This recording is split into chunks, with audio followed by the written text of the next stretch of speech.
Hi everyone, Toyo back here again with another unboxing. So this time I'm going to unbox the Nendroid Ironman Mark 85 from Endgame, and this is of course the DX version, as you can already see, with the additional features such as the mini rescue and additional accessories. So without further ado, let's get cracking. So first of all, you get this fantastic looking box, as with the previous unboxings that I've done, including the Captain America and Thor, both Endgame DX versions.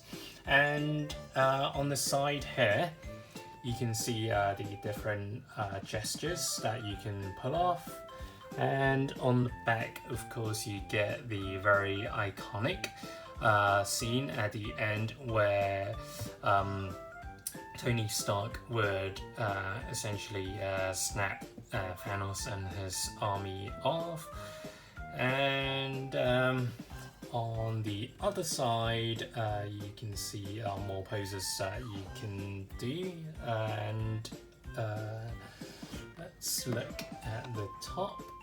You can see there replicating the very cool scene from the last and final battle where the Mark 85 and Rescue are at the battle scene doing their laser shoot off.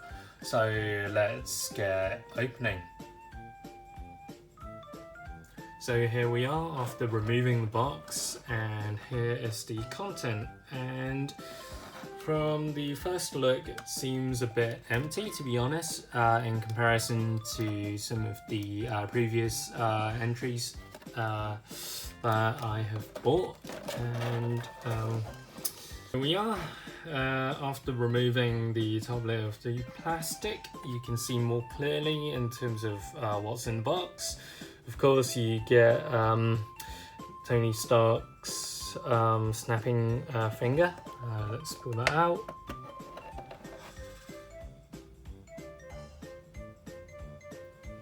Let's add some lighter as well.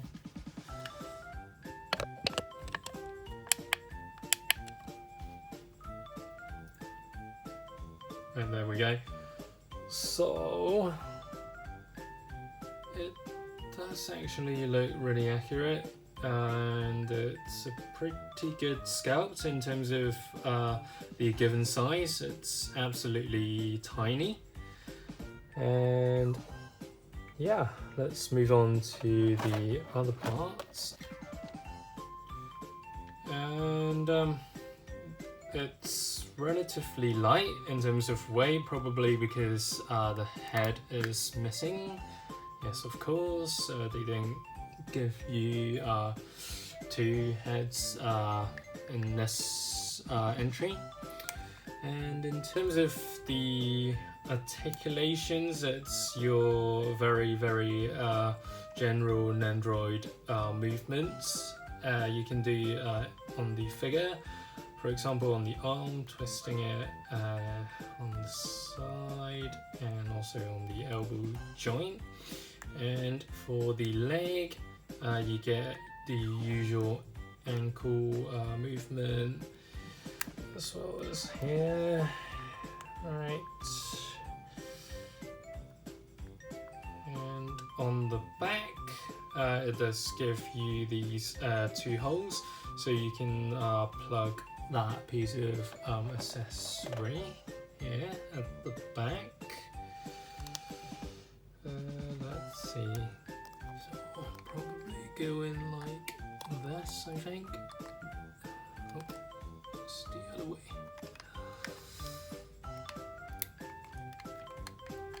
Right. Something like this. You get the mini rescue figure. It does look pretty decent, and although I'd hoped to see more colours, but given how small this is and it's just a piece of accessory, so to speak, yeah, nothing too special from my point of view. Cool.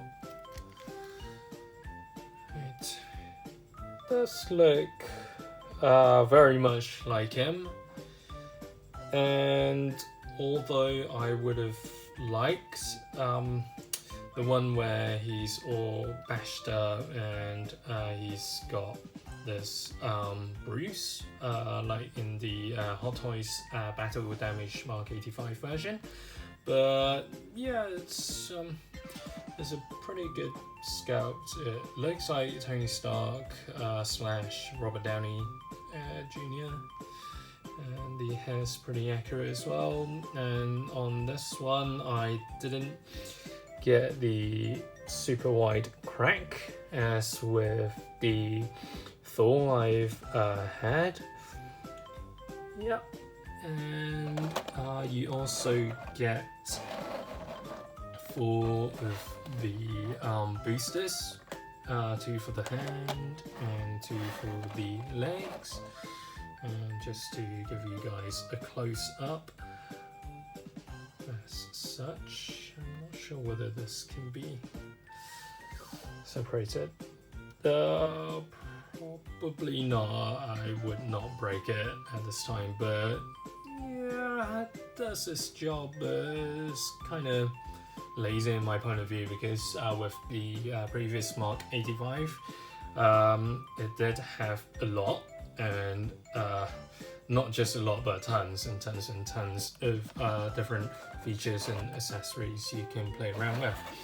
So you also get this base here. So for the base, it's pretty much the same as what you would get in the other 2, i.e. Captain America and Thor Endgame DX figures. I managed to pull this position off when they were fighting in the final battle, and it's pretty accurate, but although I would have liked them to release a bigger size of rescue separately, and when I was playing around with it, I found out you can actually move the head as well, but be careful not to break it because the neck support is relatively small, and yeah, it's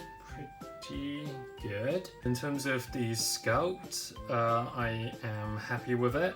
Don't have too much to complain because it's essentially the Mark 85 that we've seen in the movie, but although I would have liked them to maybe, I think, if they're sneaky enough or cheeky enough to release a battle damage version at a later date if this one sells well. After putting on the boosters on the 4 limbs, as such, you can see here with the hands and of course at the feet as well. Looks good enough, and I think the effect is slightly shinier than the Mark 85, but yeah, it does its job.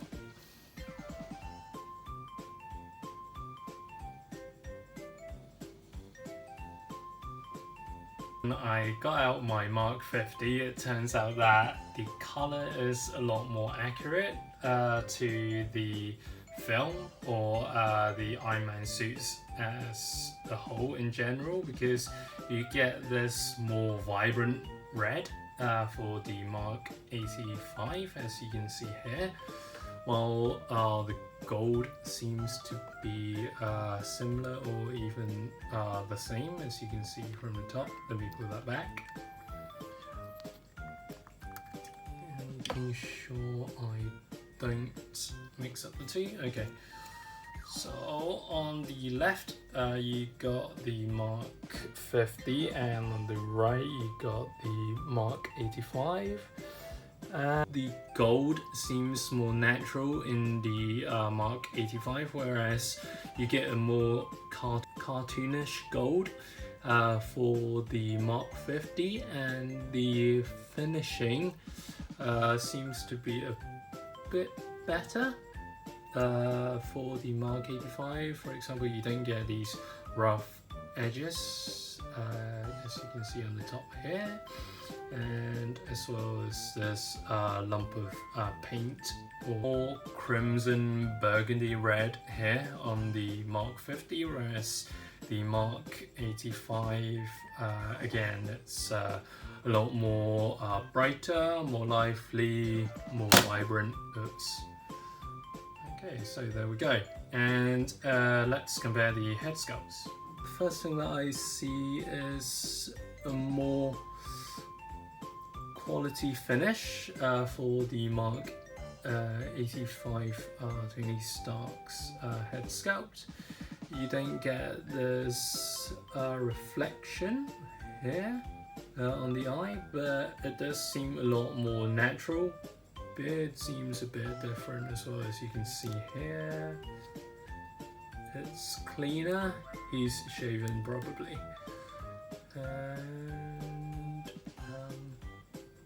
in terms of the colouring, I do like the Mark 85 version more. You can see more clearly now in terms of the red that I was talking about when I was comparing the helmets. It's a lot more dull for the Mark 50. Got both figures in hand, you actually realise what an improvement they've made, including the paint job on the chest piece. Yeah, it is a lot more cleaner than the Mark 50. And oh, another thing with the boosters, I said the Mark 85 was a lot more shinier, and there we are. You can actually compare the two and see what a difference they've made with the paint job from the, I think it's probably a 1 year gap between the release of the Mark 85 and Mark 50. Personally, I don't mind either of them. It depends on what kind of light you use when you're filming or taking photographs of the figure, because for the Mark 85 it does give you a slight glare from the reflection on the finishing of the plastic, whereas the Mark 50 it's more subtle as a whole, and as you can see here it's transparent as well, like this one. We are finally the iconic pose from Tony Stark in film. So as you can see here, it does a really good job at giving you that impactful look in one of the final scenes of the movie. And yeah, actually this pose and the hand does it for me. Being able to do this alone, it's how I would essentially be displaying this Mark 85, and without anything else, to be honest, because that will go hand in hand with my pre-order from the Hot Toys Battle Damage Mark 85 as well, so this will sit right in front of that. So let's give you guys a more thorough look around.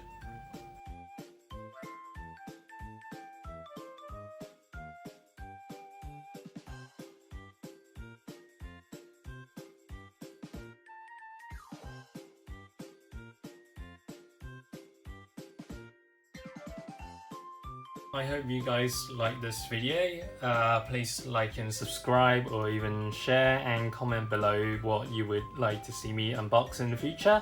Thank you very much for watching, and see you next time.